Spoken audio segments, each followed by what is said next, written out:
नमस्कार, सत श्री अकाल, राम राम सभी किसान भाइयों को रमेश बांबू का प्रणाम।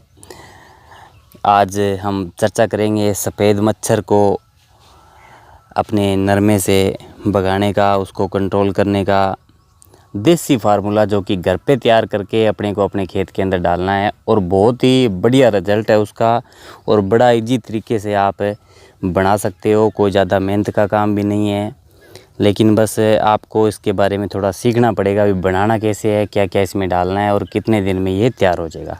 लेकिन उससे पहले साथियों, हमें कोई भी प्रोडक्ट बनाएं किस लिए बनाएं, और जो सफ़ेद मच्छर की आज आप बात कर रहे हैं यानी वाइट फ्लाई की जब आप बात कर रहे हैं उसके बारे में अपने को थोड़ा जानना ज़्यादा ज़रूरी रहता है कि ये इसका सिस्टम क्या होता है, ये कितने दिन का इसका सर्कल होता है और ये किस तरीके से अपने पौधे को नुकसान पहुँचाता है। तो साथियों, ये सबसे जानना ज़रूरी तो ये है कि वाइट फ्लाई जो अपना जो इसका जीवन सर्कल है, जो इसकी उम्र है, ये इसके हाथ में होती है कि इसको कंट्रोल कर सकता है। ये इसका जीवन सर्कल 19 दिन से लेके 75 दिन तक माना गया है। तो ये अपना जीवन सर्कल अपने मौसम के साथ से टेम्परेचर के हिसाब से इसको ये मतलब कम ज़्यादा कर सकता है। तो सबसे बड़ी समस्या ये होती है कि हमारे को ये पता नहीं होता कि ये कौन से टेम्परेचर के अंदर ज़्यादा बढ़ेगा, कौन से टेम्परेचर में ये अपने नरमे को प्रभावित करेगा, कौन से टेम्परेचर में ये रस चूसने का काम करेगा, कौन से टेम्परेचर में ये अंडे देने का काम करेगा और इसके जो अंडे हैं वो कितने दिन में मतलब बच्चे बनकर बाहर आ जाएंगे, प्यूपा कितने दिन में इसका तैयार होएगा, इसका जो जीवन सर्कल है वो किस तरीके से चलता है। ये अगर थोड़ा सा हम जान लें तो चाहे कोई भी पेस्टिसाइड का आप प्रयोग करें उसका अपने को रिजल्ट पता चलेगा भी हाँ मुझे रिजल्ट मिला है या नहीं मिला है। लेकिन अभी तो फ़िलहाल तो क्या है कि एक होड़ लगी हुई है किसानों की, वो कहता है मैं तेरे से ज़्यादा स्प्रे करूँगा, वो कहता है मैं तेरे से ज़्यादा स्प्रे करूँगा, या एक दूसरे किसान को देख के स्प्रे पे लगे हुए हैं। जो उस किसान ने कर दी तो यार अपने ही कुछ ना कुछ कर देते हैं, उसने पता नहीं क्या डाला है, उसने पता नहीं क्या डाला है। कोई महंगी दवाई दुकानदार से लेने की कोशिश करते हैं, कोई महंगी दवाई देते, तकड़ी दवाई देते, एक बार में काम चल जाए।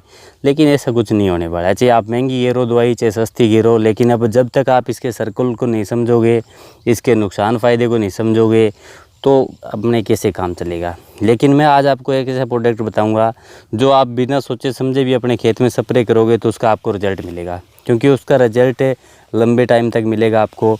पौधे के अंदर उसका नुकसान नहीं होगा। जिस तरीके से केमिकल का तो कहीं ना कहीं नुकसान भी होता है, अगर ज़्यादा मात्रा में डल जाए तो उसका नुकसान देखने को मिलता है। लेकिन आज जो मैं आपको फार्मूला बताऊंगा उसमें आपको किसी प्रकार का कोई नुकसान नहीं है।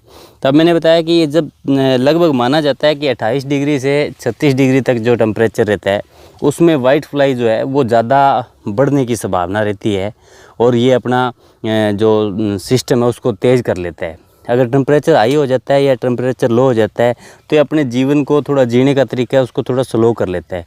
अगर इसका अंडा मतलब टेम्परेचर लो चला गया तो इसका अंडा 4 दिन में जो फूटना था, जो बच्चा बनना था, वो हो सकता है टेम्परेचर लो जाने के कारण 10 दिन ले ले। ठीक है ना। जैसे हम गेहूं की बिजाई करते हैं तो वो मौसम के हिसाब से उगती है कि नहीं उगती। थोड़ी गर्मी होती है तो वो जल्दी निकल जाती है, लेकिन थोड़ी ज़्यादा ठंड होती है तो वो टाइम ज़्यादा लेती है। इसी तरीके से इसका सिस्टम है भी, ये मौसम के हिसाब से इसका जो जीने का सर्कल है वो होता है। तो आपको सबसे पहले तो ये ध्यान रखना है मौसम के साथ साथ मतलब जैसे मौसम घटे बढ़ेगा तो इसकी जो समस्या है वो अपने को लंबे टाइम तक या एकदम से कंट्रोल होने की यह संभावना ज़्यादा रहती है। दूसरी बात आपको बताऊं कि वाइट फ्लाई क्या है, कि वाइट फ्लाई एक तरीके से हनी मतलब छोड़ने का काम करती है, मतलब मिठास छोड़ने का काम भी जो है ये करती है। तो इससे क्या होता है कि जब वाइट फ्लाई का अटैक अपने खेत में होता है तो उसके कुछ दिनों बाद अपने को देखने को मिलता है कि थ्रिप्स का अटैक है, हरे तिल्ले का अटैक है, या और भी जो रस चूसक कीट है उनका अटैक भी बढ़ जाता है वाइट फ्लाई बढ़ने के बाद, क्योंकि ये और दूसरे जो जीव हैं उनको निमंत्रण देती है, उनको बुलाने का काम है वो ये करती है। तो अपने को इसको ध्यान में रखना, इसको कंट्रोल करना सबसे ज़्यादा ज़रूरी है। दूसरा क्या है कि आपने कभी देखा होगा कि पत्ते के नीचे जैसे ओस नहीं बनी होती क्या, जैसे मतलब छोटे छोटे कण से होते हैं, बिल्कुल बारीक कण। आप पत्ते के नीचे देखोगे तो आपको मैं दिखाना चाहूँगा, लेकिन शायद अभी यहाँ नहीं दिख पाएंगे, लेकिन अपनी सीधी आँखें से आप देखेंगे ना बिना कैमरे के तो अपने को वो देखने को ज़रूर मिल जाएगा। तो क्या होता है कि मतलब उस स्टेज के ऊपर जाके अपने को पता लगता है कि अंडे इसके तैयार हो रहे हैं और इसको किस तरीके से कंट्रोल करना है। लेकिन अब मैं जो आपको एक फार्मूला बताऊंगा उसको आप 5-4 दिन के अंदर अंदर, अब मैं कोशिश करूं अगर लेस से भी दिखाने की, तो सबसे पहले तो किसान भाइयों एक एक लेस तो अपने पास जरूर रखिएगा आप, ताकि कोई भी बीमारी आपको देखनी हो तो आप कम से कम लेस की मदद से उसको देख सकें। जैसे कोई भी जो कीट होते हैं ना, तो कुछ कीट ऐसे होते हैं जो क्या होता है कि मतलब अब मैं कोशिश करूं तो भी लेस के बिना वो अपने को नंगी आंखों से नहीं दिखते। लेकिन अभी चलो ये कॉटन भी कुछ है, मैं आपको बताऊं कि इसके अंदर बीमारियां बहुत कम हैं वैसे ही, तो इतनी ज़्यादा बीमारियां भी नहीं हैं। तो लेकिन आपको मैं बता दूं कि इसको कंट्रोल करने का अपने को घर पे जो फार्मूला है वो किस तरीके से बनाना है। सबसे पहले अपने को चाहिए लस्सी। अब लस्सी चाहिए आपके पास जितनी भी लस्सी हो सकती है, 10 litre, 5 litre, 15 litre, 20 litre, 2 litre, जितनी भी आपके पास हो सकती है आप लस्सी ले लीजिएगा। और उसके बाद में आप कोई प्लास्टिक का कैन ले लीजिए। आपका कितना ही आपके पास बड़ा कैन मिले, मान के चलिए भी 20-25 लीटर का तो काम खास होना ही चाहिए। अगर आपको 50 लीटर का, 200 लीटर का कोई भी कैन मिले आप कैन ले लीजिएगा। और उस कैन के अंदर आप साथियों क्या करिएगा कि अपने थेपड़ी जो होती हैं, मतलब कुछ किसान भाई हो सकते हैं ना समझे थेपड़ी को, लेकिन जहाँ तक मुझे अनुमान है कि लगभग जो मेरे साथ जुड़े हुए किसान हैं वो समझ जाते हैं।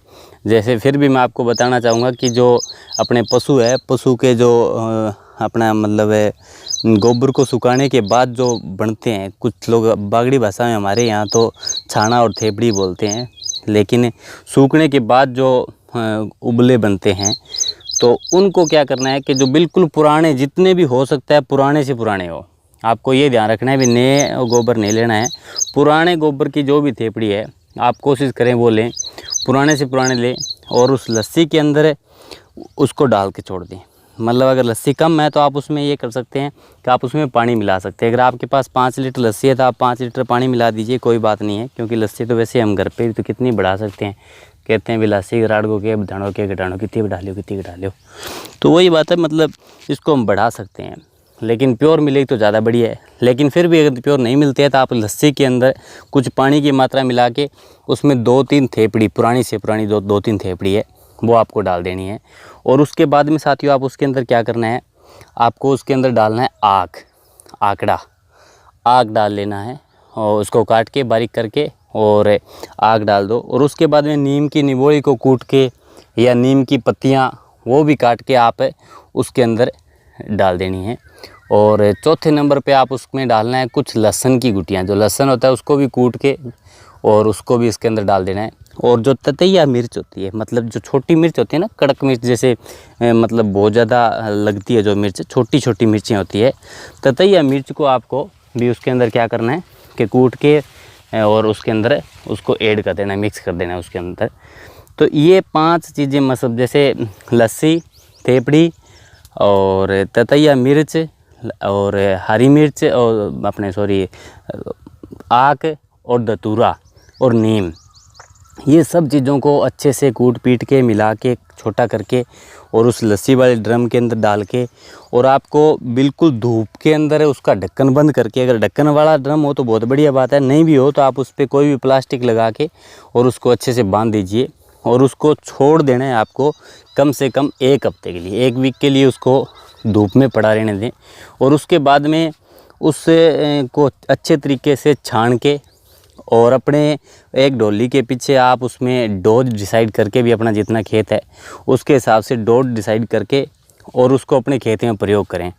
तो साथियों इससे क्या होगा कि वाइट फ्लाई के जो अंडे हैं उनको कंट्रोल करेगा, तभी वाइट फ्लाई कंट्रोल होएगी। तो ये क्या काम करेगा, ऐसा एक माहौल बना देगा अपने खेत में कि वाइट फ्लाई के अंडे वहाँ पे फूटेंगे नहीं, ठीक है। और वो फूटेंगे नहीं तो वो मतलब क्या है कि बहुत दिन लगा, अगर अपने को 1.5 महीने का तो काम है ना सारा, उसके बाद तो वैसे ठंड स्टार्ट हो जाएगी तो बीमारियां कंट्रोल हो जाएगी ऑटोमेटिक ही। तो मतलब क्या है कि वो नहीं फूटेगा। दूसरा, नए अंडे जो वाइट फ्लाई है वो वहाँ पर देने की कोशिश नहीं करेगी। और जो भी कीट आपको अडल्ट दिखाई देंगे उड़ते, वो आपके खेत से या तो बाहर चले जाएंगे या वो मर जाएंगे, कुछ खाएंगे नहीं।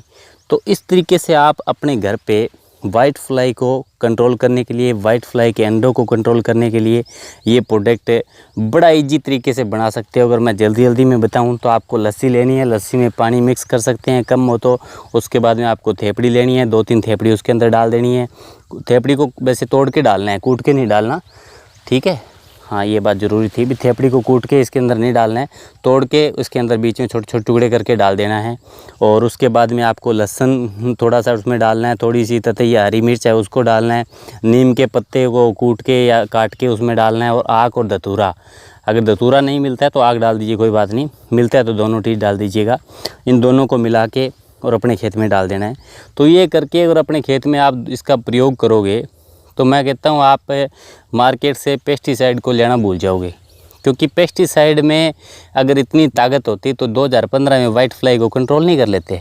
कोई भी स्प्रे करो वो सिर्फ एक बार उसको दबा सकती है, इतना ही कर सकती है भी। जैसे एक बार नुकसान हो रहा है तो एक बार आपको कुछ कीट, चाहे आप कोई भी दवाई कोई भी केमिकल लेके अपने खेत में प्रयोग करोगे तो कुछ कीट आपको मरे हुए दिखाई देंगे, क्योंकि वो जो संपर्क में आ जाएंगे वो मरेंगे, लेकिन इस समस्या का हल नहीं है। ठीक है, तो आपको ये देसी तरीका बनाना है घर पे और इसको तैयार करना है। अभी भी किसी भाई को अगर समझ में नहीं आया हो तो आप कमेंट कर दो, मेरे पास लिखा हुआ है, मैं आपको सेंड कर दूंगा, आप उस तरीके से भी बना सकते हो। और साथियों इस वीडियो को आप अपने सभी किसान भाइयों में शेयर ज़रूर किया करो, क्योंकि अगर हम किसान एक दूसरे की मदद नहीं करेंगे, एक दूसरे को ये तरीके नहीं बताएंगे तो कैसे अपने को पता चलेगा। और कोई भी किसान के पास कोई बढ़िया जानकारी हो तो आप हमें ज़रूर बताइएगा, हम उसको सभी किसानों के साथ शेयर करेंगे। आपका वीडियो देखने के लिए दिल से धन्यवाद। मैं आपका दोस्त किसान सलाहकार रमेश बांबू।